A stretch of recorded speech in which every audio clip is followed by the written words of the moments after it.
Continuando con el programa de estas octavas jornadas de reumatología médica tópicos selectos, para mí es un gran honor presentar al doctor Sebastián Moyano. El doctor Sebastián Moyano es un médico argentino quien hizo estudios de medicina interna en la Universidad del Rosario, Argentina, y reumatología en la Universidad de Buenos Aires, Argentina.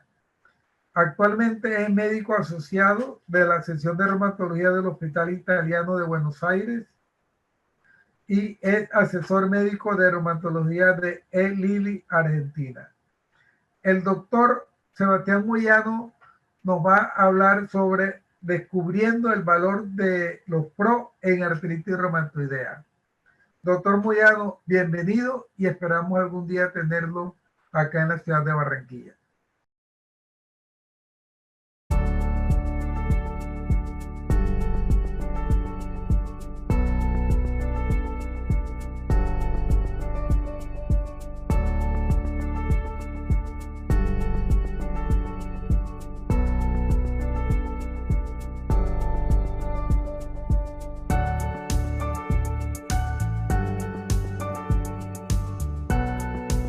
Hola a todos, mi nombre es Sebastián Moyano, soy médico internista y reumatólogo del Hospital Italiano de Buenos Aires en Argentina y en esta presentación vamos a ver el valor de los PROs en artritis reumatoidea. En primer lugar, quiero agradecer a José Salas por invitarme a participar de estas jornadas y a la afiliada colombiana de Lilly. Entre mis conflictos de interés, soy asesor médico de reumatología en el laboratorio Lilly. Este es el índice de diapositivas con los subtemas que voy a desarrollar a lo largo de la presentación. La medicina basada en la evidencia es muy importante para poder diagnosticar y tratar las enfermedades correctamente y mejorar nuestra calidad de atención a nivel mundial. Pero no suple todas las necesidades. Se debe considerar también la experiencia clínica y los valores y preferencias. Entonces, en la práctica, con frecuencia nos encontramos con mucha evidencia, con cierta experiencia, pero el paciente queda relegado. Y es común encontrar muchas críticas a esta medicina basada en la evidencia, como por ejemplo la ausencia de evidencia en muchas áreas de la práctica, supuestos beneficios basados solamente en la significación estadística, pero marginales en la clínica, un abuso de variables subrogadas y estudios de no inferioridad, y una importancia minimizada del papel del paciente y la experiencia clínica. También vemos que las guías de práctica clínica suelen ser pobres en ocasiones y no se adaptan al paciente real y complejo que vemos nosotros. Y también hay una escasez de ensayos clínicos que demuestran la eficacia de la medicina basada en la evidencia para verdaderamente mejorar resultados clínicos que les importen a los pacientes. Y actualmente, a pesar de que se han obtenido mejoras sustanciales en el tratamiento de la artritis reumatoidea y en el diagnóstico temprano, sin embargo, los pacientes siguen pensando que la reducción del dolor, la fatiga y poder conservar sus funciones físicas y mentales son los aspectos verdaderamente más importantes. Y se ha observado que hasta un 36% de los pacientes observa una discordancia entre sus necesidades y los actuales objetivos de tratamiento que les plantean sus médicos. Y no es infrecuente hoy, en el 2020, encontrarnos con un paciente con artritis reumatoidea que presente baja actividad de la enfermedad o remisión, pero que sin embargo nos diga que siente dolor y fatiga considerables. Entonces se nos plantea un desafío que es, además de alcanzar la remisión, tratar de cumplir las expectativas de los pacientes. E intentar identificar también si ese dolor es sinónimo de inflamación o si corresponde a otra variable. Y por último, ver cómo podemos mejorar nuestra calidad de atención y optimizar el cuidado de nuestros pacientes. El concepto de remisión en artritis reumatoidea parece ser cada vez más complejo. Podríamos hablar de una remisión clínica, que es aquella que se alcanza medida por cualquiera de los índices que utilizamos habitualmente, una remisión por imágenes, que complementaría esta primera, y una última remisión inmunológica, que es también más difícil de poder evaluar y alcanzar. Y la combinación de estas tres podría conllevar a lo que llamaríamos, entre comillas, una verdadera remisión que lamentablemente la logra una minoría de los pacientes con artritis reumatoidea. Entonces, en la actualidad, tenemos muchos desafíos con los objetivos de tratamiento. Es importante considerar que la baja actividad y la remisión son difíciles de alcanzar, sobre todo en los pacientes que tienen una enfermedad ya establecida. También que los objetivos personales de los pacientes con artritis reumatoidea pueden ser independientes del control de la inflamación y que el hecho de no poder alcanzar esos objetivos les puede generar depresión y ansiedad. Entonces, el uso oportuno y efectivo de los PRO podría cerrar esa brecha entre el médico y el paciente, facilitando un cuidado más centrado en ellos a través de la toma de decisiones compartidas por encima de los índices compuestos que habitualmente utilizamos para valorar la actividad de la enfermedad centrados en la inflamación. Y ya sabemos que las guías actuales para el tratamiento de la R hacen foco en un tratamiento temprano y un objetivo de treat to target para alcanzar la remisión idealmente y si no, la baja actividad. Pero también hay un desafío que es tratar de alentar a los médicos a que hagamos foco en las percepciones individuales de los pacientes sobre el impacto que tiene la enfermedad, así como las medidas de la actividad de la enfermedad que verdaderamente son relevantes para ellos. Y sabemos que ellos consideran importante el cuidado mediante estas decisiones compartidas y poder obtener mejores resultados. Y la importancia de los PRO ya fue destacada en las recomendaciones previas de EULAR en el año 2016. Pero, ¿qué son estos resultados reportados por los pacientes o PROs? Justamente son resultados que hacen foco en la perspectiva del paciente y que son reportados por él mismo. Podríamos decir también que son reportes del estado de salud de un paciente que provienen directamente de él. También son evaluaciones de síntomas de distinta naturaleza, distinta magnitud, sobre su capacidad funcional, la calidad de vida y su satisfacción con el estado actual de salud. Y estos PROs brindan información útil al médico acerca del impacto que la enfermedad realmente está teniendo en sus pacientes y le permite intervenir oportunamente.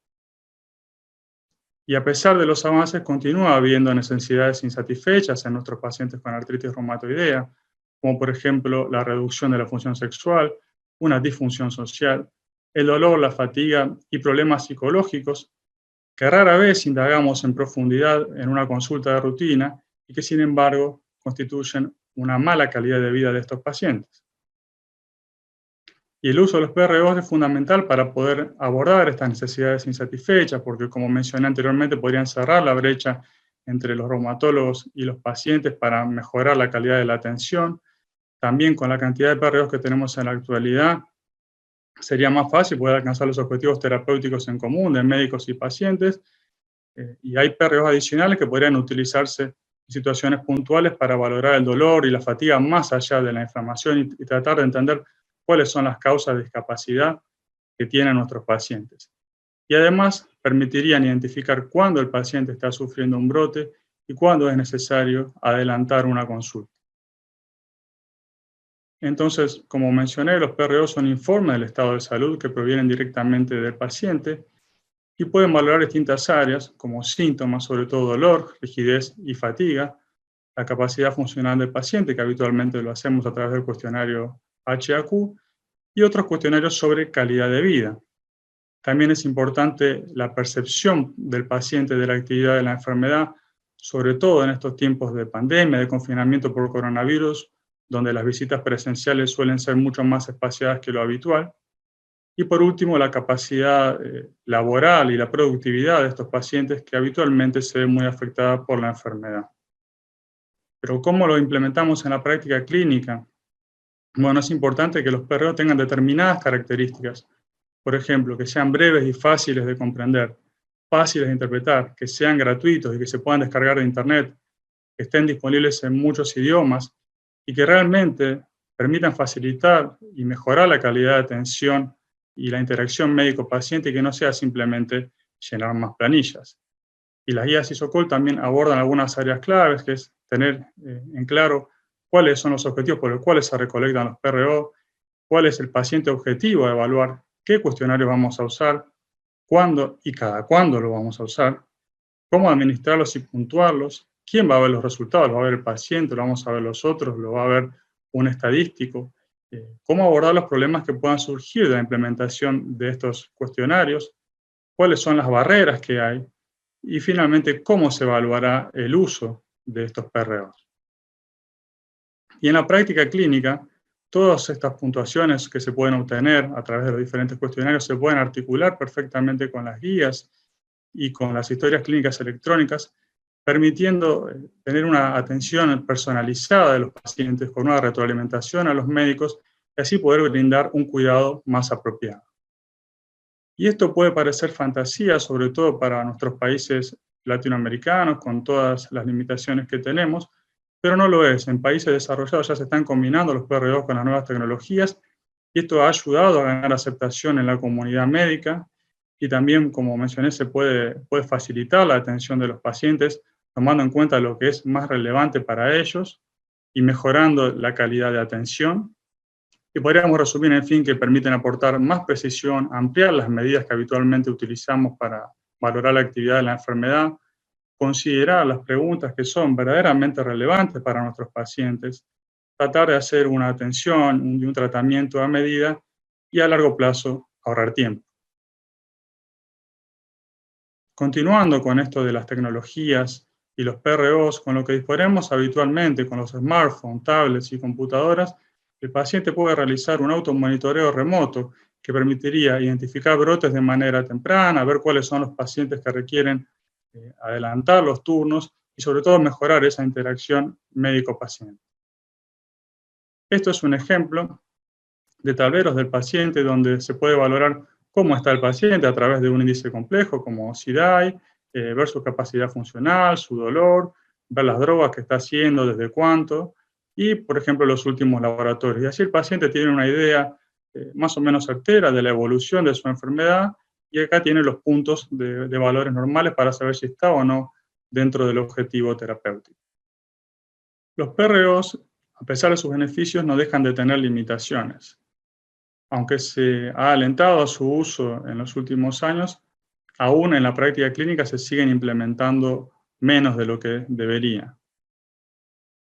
También son instrumentos de medición totalmente inespecíficos, ya que son variables 100% subjetivas y a veces los cambios en el estado del paciente pueden deberse a situaciones que no tengan que ver con su patología de base. Y también continúa habiendo una discordancia entre la percepción del médico y la del paciente. Yendo a un nivel más molecular, sabemos que en la inflamación crónica de la artritis reumatoidea hay un desbalance de citoquinas. Y hay un aumento, por ejemplo, de TNF, de interleuquina 1 y de interleuquina 6.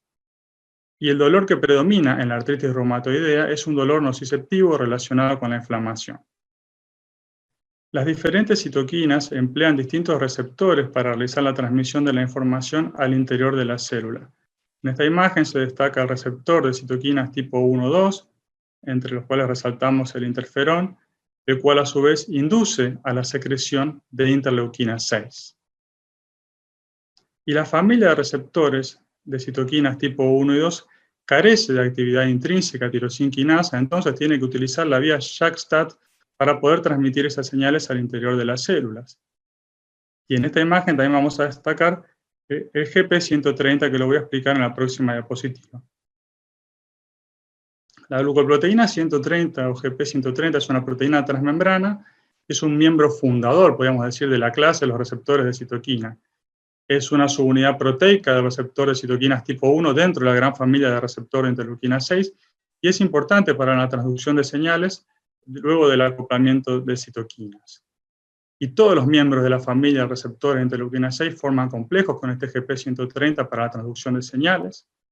Y esta proteína, como mencioné antes, no tiene actividad tirosinquinasa propia, sino que debe utilizar la vía de JAK-STAT. Y la señalización de mecanismos intracelulares asociados con GP130 se relaciona con múltiples procesos fisiológicos y patológicos que son de interés en las enfermedades inflamatorias, como por ejemplo la inmunidad innata, la inmunidad adaptativa, la autoinmunidad, la inflamación. Acá podemos ver en la imagen de menos a más, cuanto mayor intensidad del azul, mayor participación. Y hay algunas otras variables que nos interesan particularmente relacionadas con los PRO, que son el dolor, que verán la intensidad de azul, y el bienestar mental, o sea, que participan en estos dos aspectos. Sin duda que los actuales anti-interleuquina 6 por el tamaño molecular que presentan, es improbable que atraviesen la barrera hematoencefálica. Los inhibidores de JAK que indirectamente bloquean la interleuquina 6, aún no se ha demostrado si tiene concentración a nivel de líquido cefalorraquídeo. Quizás por el tamaño molecular podrían atravesar la barrera hematoencefálica y justificar la mejora en estas variables, pero hoy por hoy no tenemos evidencia suficiente para afirmarlo. Entonces, tratando de ubicar el dolor en el contexto de la inflamación, en la R, como mencioné antes, predomina un dolor nociceptivo, que justamente tiene que ver con la inflamación, pero ese dolor puede convertirse en una entidad propia, no relacionada solamente con la inflamación. Y de hecho, en la práctica, podemos observar que nuestros pacientes en remisión clínica, entre un 10 y un 20%, pueden presentar un dolor de moderado a intenso. Y se han descubierto cambios en el sistema nervioso periférico y central, con algunos procesos de sensibilización central similares a los descritos en patologías como la fibromialgia. Y para tratar de comprender esto un poco mejor, sabemos que el GP130 interviene en diferentes procesos que ocurren a nivel del sistema nervioso central en los pacientes con AR y que podría explicar algunos síntomas neurológicos que tienen los pacientes como el dolor, la fatiga y el mal estado de ánimo. Y sabemos también que en la artritis reumatoidea, la interleuquina 6, el TNF y la interleuquina 1 producen una desregulación del eje hipotálamo hipófiso adrenal, llevando a una situación que podríamos decir que es un estrés crónico, que explicaría en parte la fatiga que experimentan estos pacientes. Sabemos que el DAS28, si bien no contempla de manera exclusiva el dolor, lo hace a través de la valoración del estado de salud. Y el dolor es un mediador de los efectos de este DAS28 sobre el HAQ. Y a su vez, el dolor y la fatiga, sin duda que intervienen en la capacidad funcional del paciente, produciéndole limitaciones en el desarrollo de sus actividades diarias. Entonces, ¿cómo podemos mejorar? Bueno, considerar en primer lugar el dolor en el contexto de la inflamación. Tener en cuenta también el dolor y la inflamación.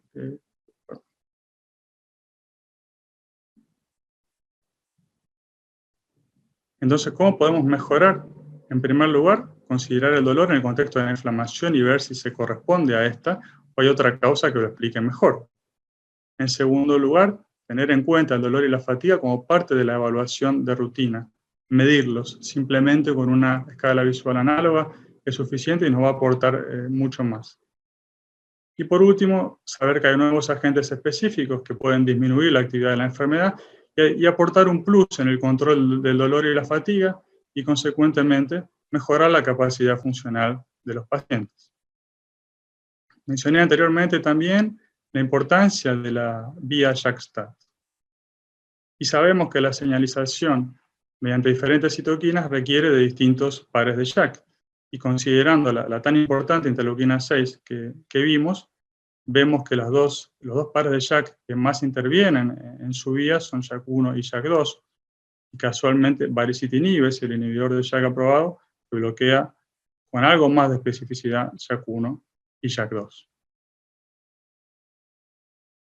En este estudio in vitro se observó que las concentraciones plasmáticas de interleuquina 6 en pacientes que recibían dosis terapéuticas de tofacitinib y baricitinib eran diferentes.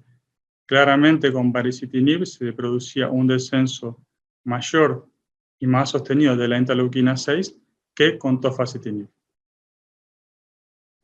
Y yendo al estudio RA-BEAM, que es el estudio de Lilly, en el cual se comparó en pacientes con artritis reumatoidea con respuesta inadecuada a metotrexato, una rama con adalimumab más metotrexato, una placebo, y la otra con baricitinib más metotrexato. Cuando vamos a analizar la capacidad funcional de los pacientes, vemos una mejora significativa y temprana de esta variable, claramente mayor en la rama de baricitinib que en la de adalimumab, que además se sostiene en el tiempo. Cuando evaluamos la mejora en la capacidad funcional clínicamente relevante, también se ven diferencias estadísticamente significativas a favor de baricitinib en comparación con adalimumab. A la hora de ver los diarios de PR2 también observamos una reducción de la duración de la rigidez matinal y de la gravedad de la misma, mayor en los pacientes que recibieron baricitinib. Y cuando vemos también la fatiga y el peor dolor articular, también se ve una diferencia a favor de baricitinib ya desde las primeras semanas de tratamiento. Lo último que quiero mostrar de este estudio es el cambio del dolor a lo largo del tiempo, que se vio una reducción estadísticamente significativa a favor de baricitinib versus adalimumab ya desde las primeras semanas de tratamiento. Y teniendo en cuenta lo visto anteriormente, quizás tendríamos una explicación fisiopatológica para este beneficio que se observa con la molécula. Voy a presentar una paciente de mi práctica clínica, que es una mujer de 69 años, con antecedentes de artritis reumatoidea seropositiva de larga data, que había tenido falla en metotrexato y leflunomida, una falla secundaria de etanercept, una respuesta inadecuada a tofacitinib, que además tenía hepatitis B crónica, asintomática, que había presentado múltiples cirugías ortopédicas, producto del daño articular en manos y pies. Ella se presentó con articulaciones inflamadas y dolorosas que habían empeorado en el último año, pero sin embargo no quería modificar su tratamiento porque se encontraba agotada. Estaba tratada ya desde hacía casi un año con tocilizumab y metotrexato. Y era tal el dolor que tenía que por su cuenta, contra mi recomendación, tomaba aceite de cannabis que lo había conseguido un familiar. Y ella me comentaba que su mayor preocupación era poder ir a ver a sus nietas a Bariloche, que es una ciudad en la Patagonia, en el sur de Argentina. En el examen físico presentaba 5 articulaciones dolorosas y 6 inflamadas, y utilizando los índices compuestos, la paciente tenía una moderada actividad de la enfermedad. Tenía los reactantes de fase aguda bajos, muy probablemente por el bloqueo de la interleuquina 6 que hacía el tocilizumab. Y yo me planteaba qué hacer, porque la paciente me decía claramente que quería aliviar sus síntomas, pero que estaba cansada de las inyecciones, aunque seguía con tocilizumab, y yo pensaba en la remisión, en monitorear el tratamiento, pero respetar sus preferencias. Así que, bueno, decidí continuar con tocilizumab un poquito más, esperando un milagro que nunca ocurrió. De hecho, 3 meses más tarde la paciente empeoró mucho, se sentía mucho peor, había agregado alopecia, probablemente asociada con el metotrexato, y yo ya le planteé más firmemente un cambio de tratamiento. Y le solicité un nuevo test de screening previo al inicio de una nueva terapia, que los vamos a ver después. El examen físico era muy similar a la anterior consulta. Me continuaba dando a través de los índices compuestos una moderada actividad de la enfermedad, pero sin embargo ella me refería que se sentía peor y yo la veía peor, pero no sabía cómo poder objetivarlo a través de alguna medición de variable. Los reactantes de fase aguda continuaban bajos. Entonces dije, bueno, algo simple, sin complicarme la vida, ¿qué puedo hacer? Una escala visual análoga centrada en dolor me mostró que ella tenía 8/10, lo cual es muy elevado. Y le realicé una score de FACIT, donde mostró que la paciente presentaba mucha fatiga, y esto me permitía comprender mejor qué es lo que estaba sintiendo. A su vez, como no me conformé, le pedí una ecografía de manos que mostró claramente una artritis activa con más articulaciones inflamadas de las que yo había constatado en el examen físico. Y en el screening, para terminar de complicar las cosas, me apareció una reacción de Mantoux positiva, tenía una negativa del año anterior, y en la placa de tórax no se veía ningún infiltrado patológico.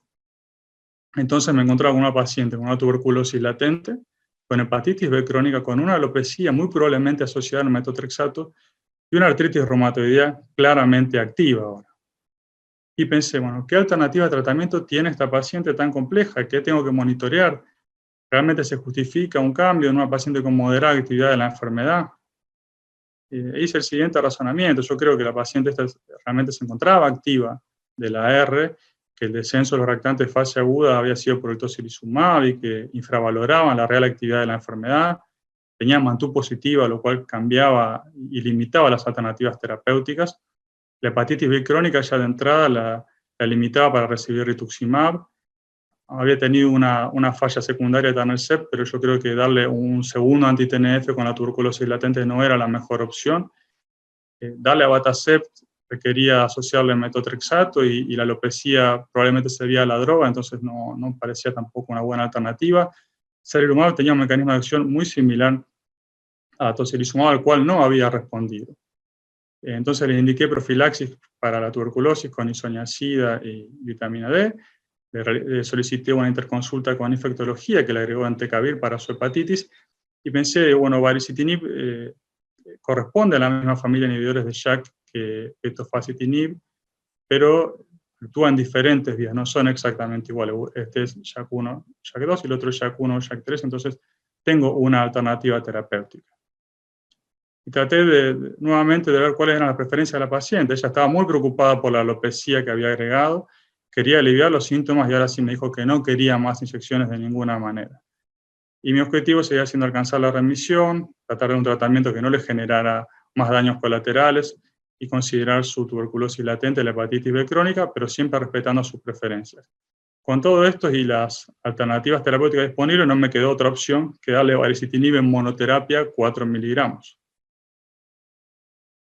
Y la paciente me escribió a las 2 semanas para avisarme que se sentía mucho mejor, sobre todo con el dolor y la fatiga, y a los 3 meses, cuando la volví a ver, realmente estaba en remisión y la alopecia había mejorado parcialmente al retirar el metotrexato.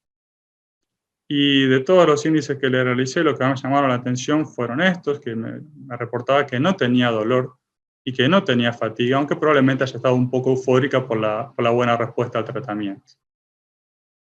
Como conclusiones, creo que un uso oportuno y efectivo de los PRO podría facilitar la toma de decisiones compartidas entre médicos y pacientes y así mejorar la calidad de atención. También combinar estos PROs con nuevas tecnologías digitales podría ayudar a su incorporación a la práctica clínica. Agregar la evaluación de los PRO a las otras medidas que utilizamos habitualmente permitiría incorporar al paciente con sus percepciones y darle una mayor participación. También recordar que los PROs de mayor importancia para los pacientes son el dolor, la fatiga, la capacidad funcional y social, y es muy importante que los tengamos siempre en cuenta. Y por último, saber que se necesitan más investigaciones y un consenso y que tenemos que trabajar juntos, médicos y pacientes, para ayudar a lograr mejores resultados terapéuticos. Y para ir cerrando, dejo 2 frases para reflexionar. Esta es de René Lerich, un famoso cirujano francés, que decía que el dolor que mejor se soporta es el dolor ajeno. Y en segundo lugar, una frase de Voltaire, que ya en el siglo XVIII dijo que los médicos son personas que recetan fármacos, de los que saben poco, para curar enfermedades de las que conocen menos, en seres humanos de los que no conocen nada. Entonces, la próxima vez que tengamos en nuestro consultorio un paciente que se queje de dolor y fatiga, a pesar de que nuestros índices compuestos quizás no lo reflejen adecuadamente, no pensemos que no tiene nada o que está loco, sino tratemos de preguntarle cómo se siente, qué es lo que le preocupa, tengamos en cuenta las nuevas drogas, siempre el treat to target, y tratemos de tener una estrategia de manejo centrada en el paciente. Muchas gracias por su atención y quedo atento a sus preguntas.